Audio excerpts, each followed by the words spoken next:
Atos 2:42. Eu já defini algumas vezes esse texto de Atos 2:42 como a receita da igreja. Quando a gente vai fazer um bolo, eu digo a gente, vocês que fazem bolo, né? Eu não sei fazer bolo, mas eu sei como é que se faz. Você pega a receita e você pega os ingredientes que estão ali e usa a medida que está ali com os ingredientes que estão ali, e a probabilidade desse bolo ficar igual ao da foto é grande, ou ao que você comeu e depois pegou a receita para fazer igual. Então, Atos 2:42 diz assim: e perseveravam na doutrina dos apóstolos, na comunhão, no partir do pão e nas orações. Em cada alma havia temor, e muitos prodígios e sinais eram feitos por intermédio dos apóstolos. Todos os que creram estavam juntos e tinham tudo em comum. Amém. Só existe uma igreja. E sempre existiu essa única igreja. Essa igreja que existe, que é única, ela se reúne, ela se subdivide para facilitar a sua existência na terra em comunidades locais. No passado, as igrejas acabavam recebendo o nome do lugar que ela estava. Por exemplo, nós vemos no texto bíblico a carta de Paulo aos Coríntios. Quem era essa igreja que estava em Corinto? Era a igreja de Cristo. Os irmãos que se converteram, que se ligaram à igreja de Cristo, a única igreja existente, mas que moravam em Corinto. Por isso a igreja que estava em Corinto. Eles eram irmãos daqueles que estavam em Éfeso. Era a mesma igreja, o mesmo povo, a mesma fé, porém moravam em Éfeso e congregavam em Éfeso. E os irmãos que estavam em Esmirna, as cartas às 7 igrejas da Ásia Menor, que João escreve ali no Apocalipse. Então sempre existiu uma única igreja. Essa igreja, ela sempre existiu em comunidades locais. Por exemplo, nos nossos tempos, Igreja de Cristo é uma só. Eu sempre brinco que qualquer outra igreja que não seja de Cristo só pode ser do diabo. Então, a Igreja de Cristo, que hoje se reúne de muitas formas aqui no Brasil, dentro desse estilo do Brasil e desse clima do Brasil. Quando nós vamos para outros lugares, a igreja se reúne de outras formas, com algumas outras culturas, outras liturgias. A igreja brasileira tem se tornado, e cada vez mais isso tem acontecido, uma igreja alegre, uma igreja vibrante, uma igreja que canta, uma igreja que aplaude muitas vezes. Algumas igrejas não são assim, porque elas são oriundas de uma cultura europeia. Talvez os irmãos saibam disso. A igreja, por exemplo, a Assembleia de Deus, ela é formada por missionários suecos. Então ela tem uma história e traz um pouco dessa cultura. Então as igrejas, principalmente as igrejas mais novas, elas são igrejas brasileiras, de cultura brasileira, dentro de um clima brasileiro. Agora, há uma coisa que une essas igrejas locais, fazendo com que elas sejam reconhecidas como Igreja de Cristo: a palavra de Deus, a nossa fé. Nós cremos em Cristo. Toda igreja que pertence a Cristo crê na palavra de Deus, serve a Cristo e reconhece Ele como o único e suficiente Salvador. Então, olhando para essa igreja de Atos 2:42, nós não estamos falando de outra igreja. Nós estamos falando da nossa igreja. Nós estamos falando da igreja de Cristo. Assim como há diferenças culturais daqui para um outro país, nós temos que entender também que esse texto que nós estamos lendo aqui, ele é um texto que deve ser, a priori, entendido dentro de um contexto daquela época. Então, nós precisamos entender que essa igreja aqui tinha dificuldades que nós não temos. Por exemplo, esses irmãos aqui, alguns deles, ao se converterem, tinham seus bens confiscados. Alguns dos irmãos aqui, ao se converterem, eram perseguidos e tinham que deixar tudo para trás. Então nós temos que pensar nisso também. Existiam necessidades que nós não temos hoje, graças a Deus. Por exemplo, quer ver uma coisa interessante? A igreja se organizou naquela época muito em torno das viúvas e dos órfãos. Aquelas viúvas não tinham aposentadoria. O marido não deixava para elas. O governo não as amparava, como amparam hoje. Então, se nós formos pensar, por exemplo, na instituição dos diáconos, que foram instituídos, os primeiros 7 diáconos, em função de repartir alimento com as viúvas, hoje nós teríamos em algumas igrejas o cargo da diaconia extinto, porque algumas igrejas não têm viúvas, né? Nós temos algumas viúvas na igreja, e algumas que precisam ser amparadas e outras que poderiam amparar-nos. Então é um contexto diferente. Agora, eu estou dizendo isso tudo para você, para que você entenda que é o seguinte: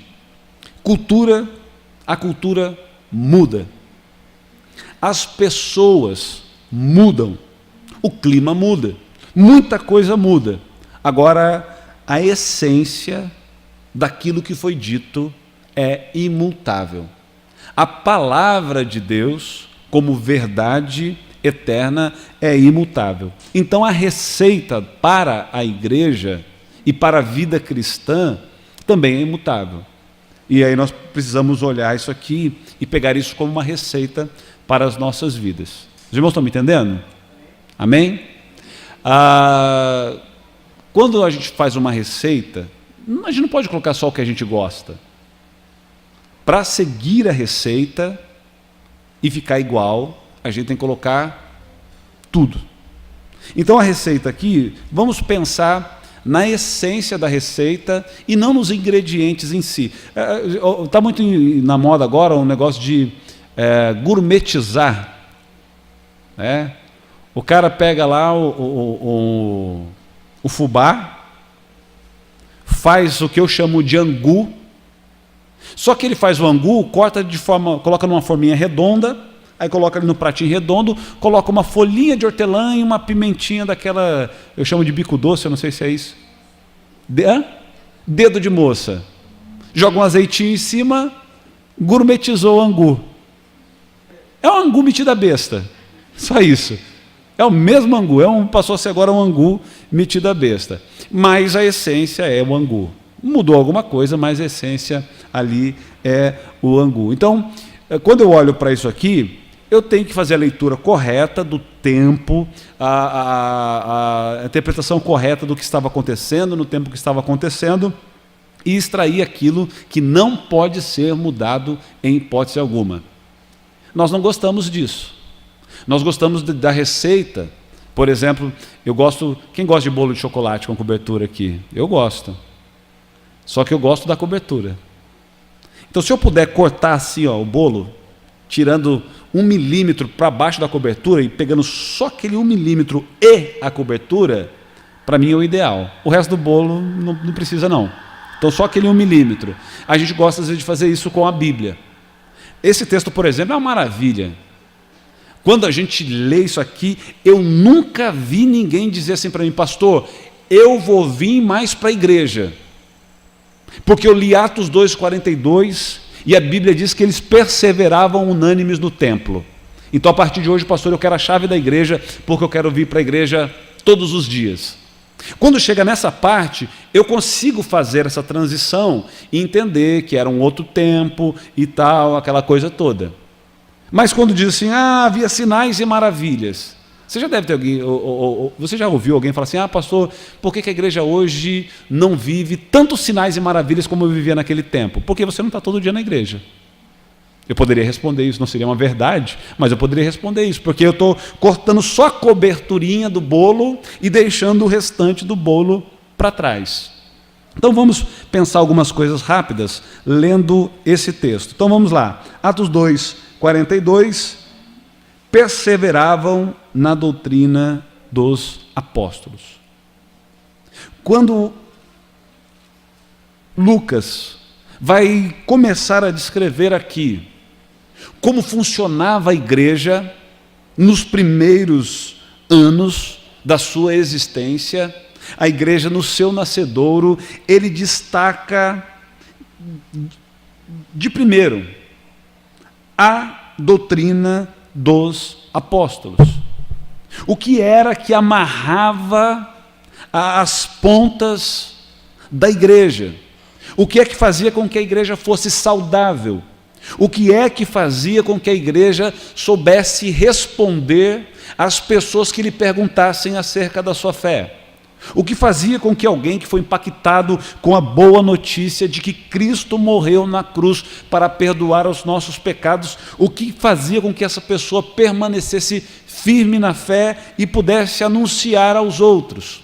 O que é que fazia com que uma pessoa, naquele tempo, não fosse atrás de qualquer um que esteja por aí vendendo áreas VIPs para uma bênção imediata?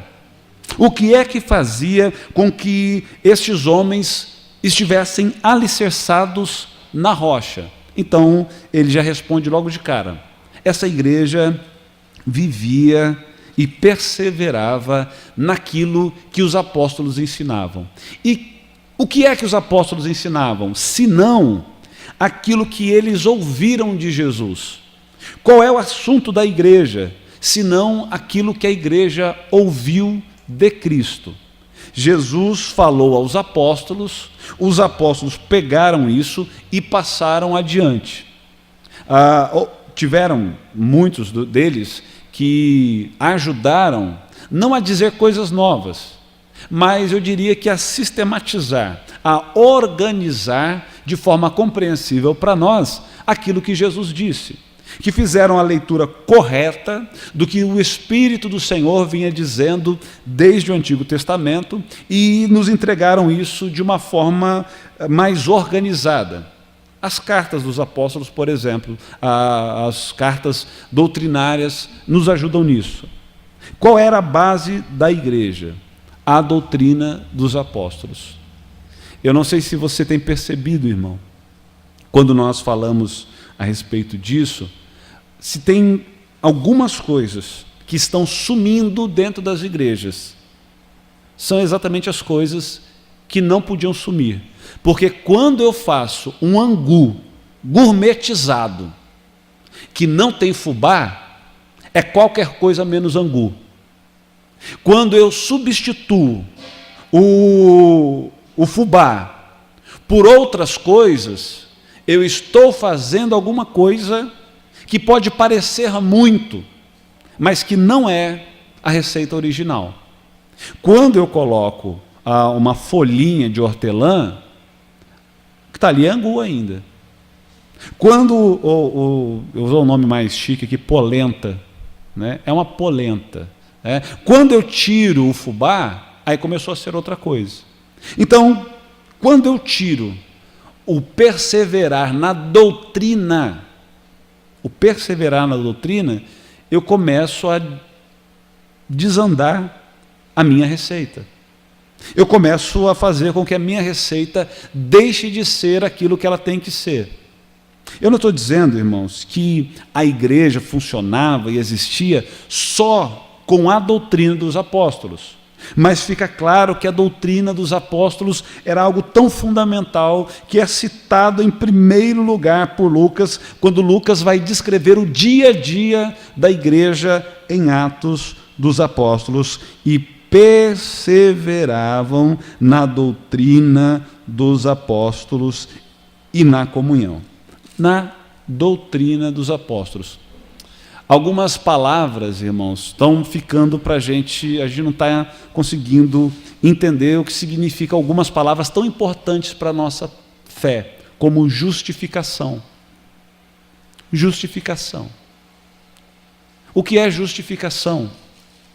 Se nós fizermos uma enquete hoje perguntando dentro da igreja, e Deus queira que essa enquete não seja tão negativa na nossa comunidade, mas se nós perguntarmos o que é justificação, poucas pessoas poderão responder.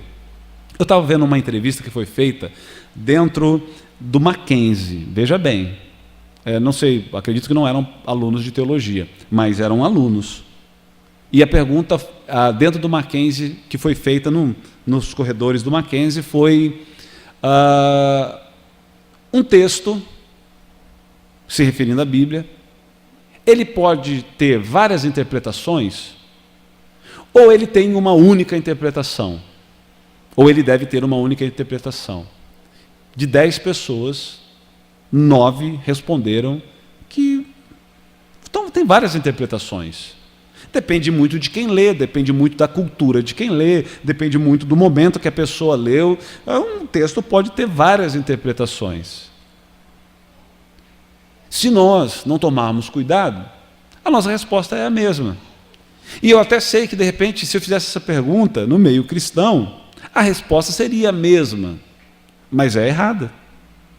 Porque um texto, quando eu escrevo uma coisa, quando você escreve uma coisa, você está querendo dizer algo específico.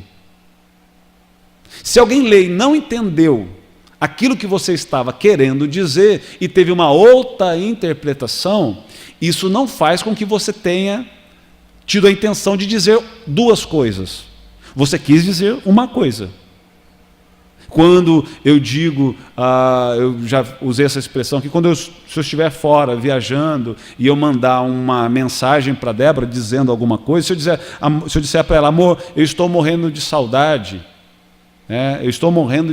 espero voltar em breve, quero ir voando para casa, isso não significa que eu estou escrevendo entubado, morrendo de saudade. Então, que eu estou com soro na veia, o tubo de oxigênio ligado em mim, que eu estou escrevendo, meio que, eu não estou nem escrevendo, é o médico que está escrevendo, eu estou só ditando para ele em voz baixa, porque afinal de contas eu estou morrendo de saudade.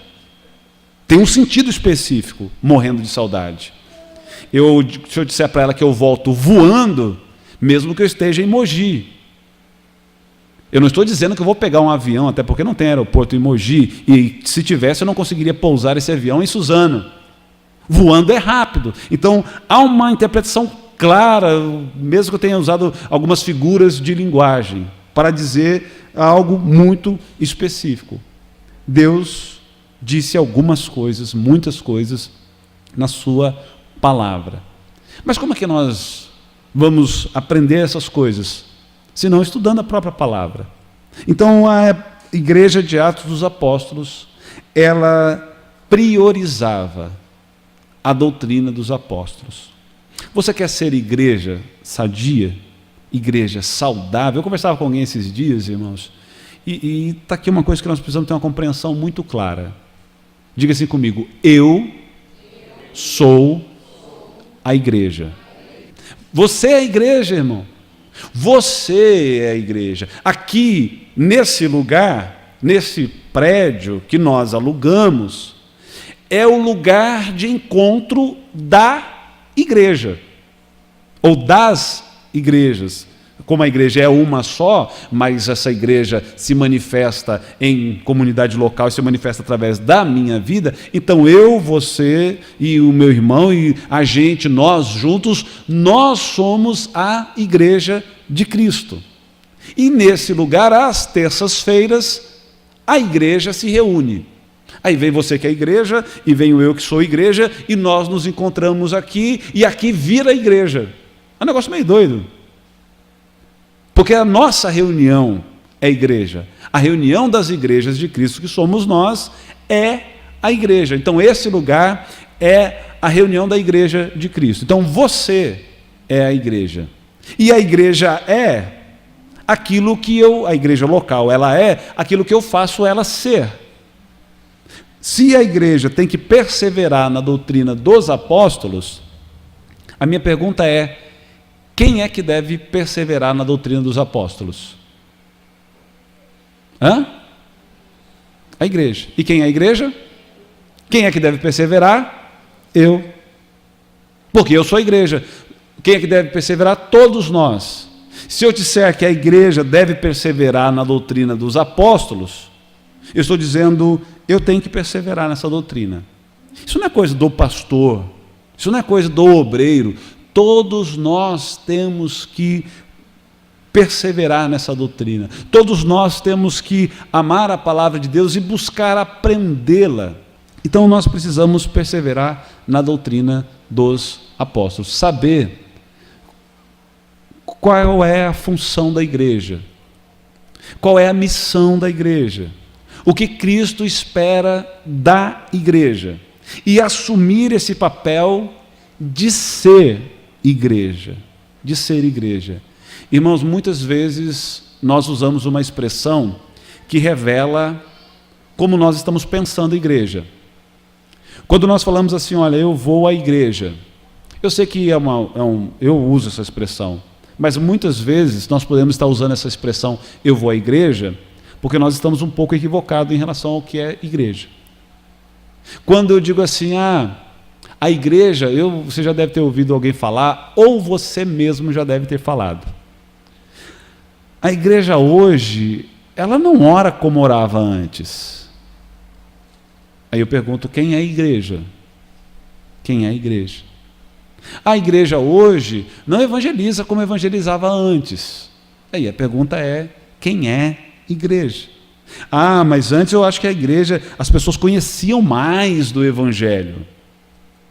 Quem é a igreja? Eu sou a igreja.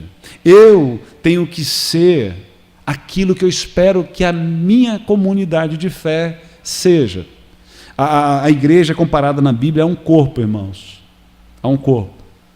E a Bíblia explica que neste corpo nem todos são mãos, nem todos são pés, nem todos são olhos, nem todos são bocas, mas todos são corpo, fazem parte de um só corpo, estão ligados. Todos nós estamos ligados, fazemos parte de um corpo. E quando eu, Fábio, percebo que a igreja precisa aprender mais, talvez seja o Espírito Santo dizendo ao meu coração, promova ensino na igreja. Quando eu, que faço parte desse corpo, sinto no meu coração que a igreja precisa orar mais, pode ser o Espírito Santo falando ao meu coração que eu devo promover mais a oração na igreja. Quando eu sinto que a igreja precisa evangelizar mais, é o Espírito Santo falando ao meu coração que eu preciso promover a evangelização. Aí então eu, que sou parte do corpo tocado pelo desejo de evangelizar, organizo, divulgo e falo sobre evangelismo. Aí eu venho no pastor e digo, pastor, vamos evangelizar? Louvor, vamos evangelizar?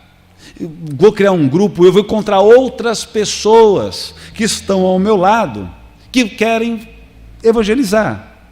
Porque se eu pensar nisso, e de repente dizer assim, a igreja não está evangelizando, ou a igreja não está orando, então sabe o que eu vou fazer? Eu vou arrumar um lugar onde a igreja ora mais. Sabe o que você está procurando? Um corpo feito só de orelha. Vamos pensar, vou trocar a palavra evangelizar ou orar pelas funções do corpo. Então nós somos um corpo. Aí você diz assim, não sei não, esse corpo não está escutando bem. Eu acho que esse corpo devia escutar mais. Esse corpo está falando demais. Esse corpo está enxergando demais, mas esse corpo não está ouvindo. Se você pensa assim, provavelmente qual é o seu chamado? Vocês estão me entendendo? Estão entendendo meu raciocínio ou não? Então, certamente, o seu chamado é chamado de orelha. Se você disser, essa igreja anda ouvindo demais, o pastor ouve tudo que falam, o pessoal do louvor ouve tudo que dizem, ouve quem chega, ouve quem vai, ouve quem reclama, ouve quem canta. Para mim essa igreja, pastor, eu não gosto dessa igreja ouve demais. Essa igreja não percebe os aromas. Cheguei, o banheiro estava sujo, ninguém nem percebeu, estava todo mundo ouvindo. A igreja precisava de passar um produto para ficar mais cheirosa, e ninguém percebeu isso. Os ventiladores estavam desligados e entrou o cheiro de fumaça, ninguém para ligar os ventiladores para a fumaça ir embora, isso ficou irritando as minhas narinas. Provavelmente qual é o seu chamado? Você é chamado para ser nariz. Ninguém observa nada nessa igreja. Fica aí o pessoal preocupado com os cheiros, fica aí o pessoal preocupado com ouvir, mas ninguém observa nada. Eu vi quando ele entrou, eu vi quando ela saiu. Eu vi quando ele correu, eu vi quando ela subiu, eu vi quando o baterista foi arrumar a bateria, virou de costa e mostrou o cofrinho. Que não é o caso do Osni. Eu vi, e ninguém vê nada nessa igreja. Porque o pessoal está só escutando, o pessoal está só sentindo o cheiro. A igreja precisa ver mais, pastor. A igreja precisa ver as pessoas que entram na igreja. A igreja precisa ver. Eu vi lá que ninguém viu que a letra estava falhando na música. Essa igreja não está tendo essa visão. Qual é o seu chamado? Olho. E aí, irmão, o que vamos fazer?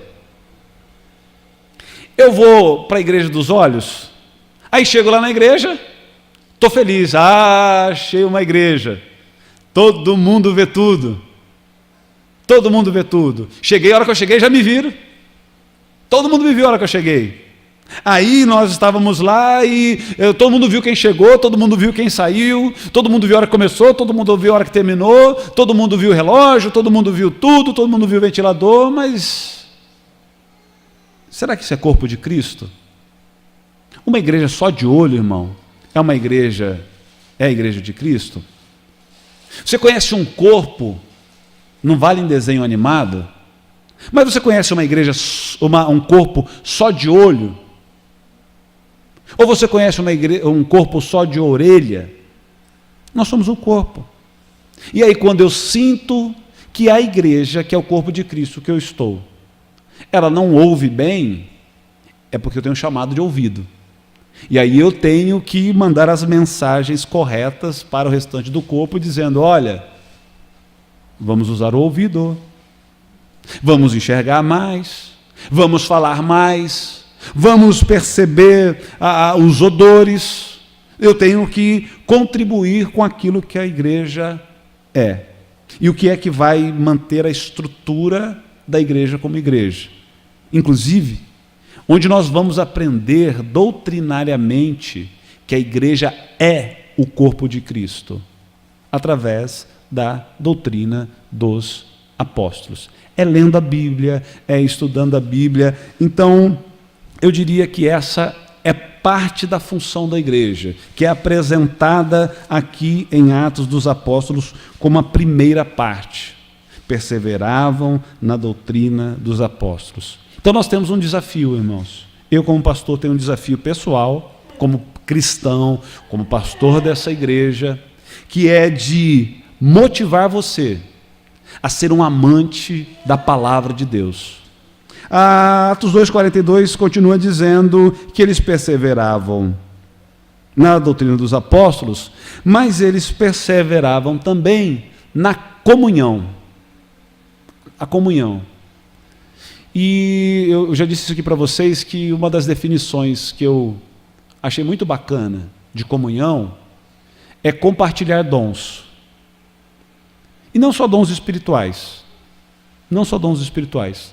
Todas as vezes que eu olho para uma pessoa e eu tenho uma troca sincera com ela, livre, espontaneamente, eu decido dar algo de mim para ela, e ela dar algo dela para mim, nós estamos exercendo a comunhão. E eu não estou falando de bens, eu não estou falando, eu estou falando de tempo. Todas as vezes que alguém me vê e diz, eu vou ter um tempo com o pastor, porque eu acho que é bom ter um tempo com o pastor, eu vou me doar ao pastor hoje. Vou doar meu ombro para ele chorar, vou doar meu ouvido para ele falar, vou conversar com ele, vou me doar a ele por um momento. Isso acontece uma troca onde eu me dou a você, você se doa a mim, nós estamos vivendo em comunhão. Nós estamos compartilhando dons. Todas as vezes que eu uso aquilo que Deus me deu para lhe servir, sem esperar que você me dê nada em troca, nós estamos exercendo comunhão. A igreja priorizava isso. A igreja, em Atos dos Apóstolos, embora a comunhão tem duas aplicações aqui, e vai falar de comunhão de duas formas durante todo o texto. Uma é comunhão, que é o momento do partir o pão da ceia, mas a comunhão do viver junto também está inserido no texto. Que é essa ideia de que eu sou responsável pelo meu irmão e meu irmão é responsável por mim. Quem entrou na igreja, quem passou por aqui, é alguém que Deus colocou ao meu lado e eu sou responsável por essa pessoa. Eu tenho dito isso, irmãos, que igreja é um lugar onde nós devemos satisfação, sim, uns para os outros. Não de forma mundana. E eu estou falando aqui, irmãos, não de quem frequenta a igreja, estou falando de quem é cristão de verdade. Quem é cristão de verdade. Estou falando de quem tem o Espírito do Senhor, quem nasceu de novo. Quem tem o Espírito do Senhor, quem nasceu de novo, eu devo satisfação para essa pessoa. E é bom que eu deva satisfação para essa pessoa. Porque eu sempre digo que a igreja está para um membro como a família está para um pai de família ou para uma pessoa. Quando a pessoa diz assim, que vontade de sumir no mundo, não aguento mais as contas, não aguento mais os problemas, não aguento, aí ela para e pensa e diz, espera aí, volta à realidade. Você tem uma esposa, você tem filhos, você não é um cara isolado no mundo sozinho, você é um ser humano e você vive a sua ser humanidade com pessoas. Então você tem que cuidar de pessoas, e tem pessoas que cuidam de você. Tem pessoa que vai chorar o seu sumiço. Tem pessoas que vão chorar se você chutar tudo e desaparecer. Você vai magoar pessoas. Aí então a pessoa, opa, peraí, deixa eu colocar minha cabeça no lugar, não posso fazer uma coisa dessa. Eu acho que a igreja é mais ou menos assim. Quando alguém se sente sozinho, mas ele deve satisfação a um corpo, ele tem pessoas que o amam e ele ama pessoas, ele diz, não posso jogar tudo para o alto. Eu tenho uma família. É por isso, irmãos, que eu gostaria de pensando nisso, eu gostaria de que nós, na comunidade, criássemos uma mentalidade diferente. Porque nós somos igreja, família, e não se sai de uma família, a não ser por motivos que tem que acontecer. Às vezes o filho casa e vai, às vezes o filho muda de emprego, é transferido para longe e vai. Mas família é família. Igreja é uma família. E é isso que nós somos uma família. E temos que cuidar um do outro. Nós estávamos falando aqui hoje, à tarde, aqui no parque à tarde, batendo um papo. Como família, irmão, como uma pessoa se sente quando ela entra aqui? Como uma pessoa se sente quando ela entra aqui? Se ela entra e sai e não é percebida, a nossa família, nós como família estamos falhando. Quem é que tem que abraçar um visitante que vem aqui pela primeira vez, irmão? Quem é que tem que abraçar? Quem é que tem que abraçar, ver um camarada que sentou do lado e de repente nunca viu e dizer, tudo bem, querido? É a primeira vez que você vem aqui? Ou como que é seu nome? Você mora onde? Quem é que tem que fazer com que essa pessoa se sinta bem? E eu não estou aqui ensinando técnica de agradar clientela, irmão. A igreja não é clientela, a gente não está fazendo algo para poder parecer legal. Eu estou dizendo o que a gente tem que ser, como nós temos que ser. Quem é que tem que abraçar essa pessoa? A igreja. Não é a igreja? Porque essa pessoa vai se sentir acolhida por quem? Pela igreja. E quem é a igreja? Somos nós. Somos nós. Eu já disse para você isso aqui, né? Eu entrei na igreja pela primeira vez. Eu fui na igreja, fui convidado pelo meu amigo. Eu fui na igreja no sábado. No sábado, me ganharam para a igreja. Sabe por quê? Eu fui abraçado. As pessoas me receberam bem.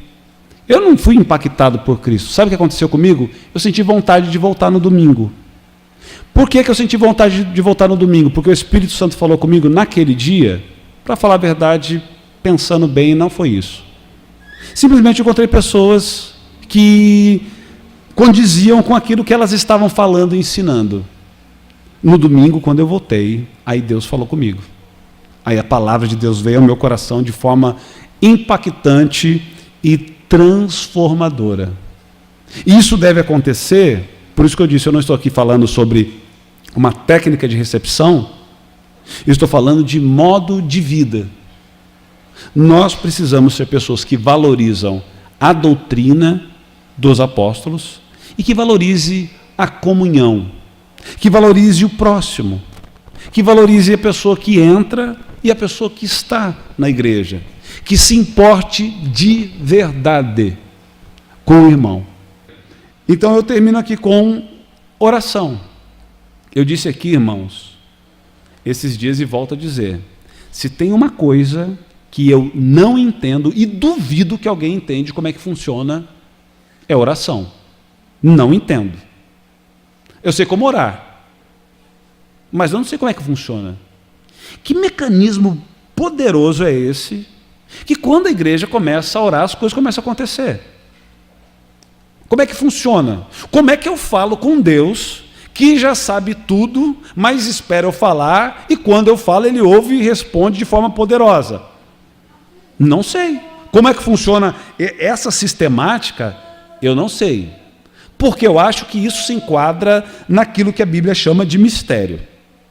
Mas uma coisa eu sei, funciona. Mas uma coisa eu sei, Jesus fazia muito. E Jesus ensinou os apóstolos a fazerem, e eles passaram a fazer muito. E todas as vezes que eu me dedico a fazer bastante, e que eu convoco a igreja para fazer, um cenário no mundo espiritual muda.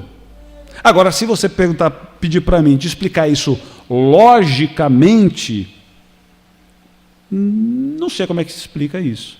Mas uma coisa eu sei, existe algo de muito importante na oração. Não na oração como troca, não na oração como uma forma de tentar pressionar a Deus a fazer qualquer coisa, nada disso. E sim no ato de falarmos com Deus. E a igreja perseverava também nas orações. Então, todas as vezes que você for orar, ore por essa comunidade, ore por nós, ore por você, ore um pelo outro, e ore para que você possa ser igreja de verdade. Se você for igreja, irmão, aquilo que você se sente vocacionado para ser como igreja, e eu for, e ela for, e ele for, e o outro for, nós seremos uma igreja completa. Nós seremos uma igreja completa. Porque eu vou ser a igreja que eu sinto que tenho que ser, você é a igreja que você sente que tem que ser, e nós vamos nos completando, porque o que falta em mim, Deus encontra em você, o que falta em você, Deus encontra no irmão.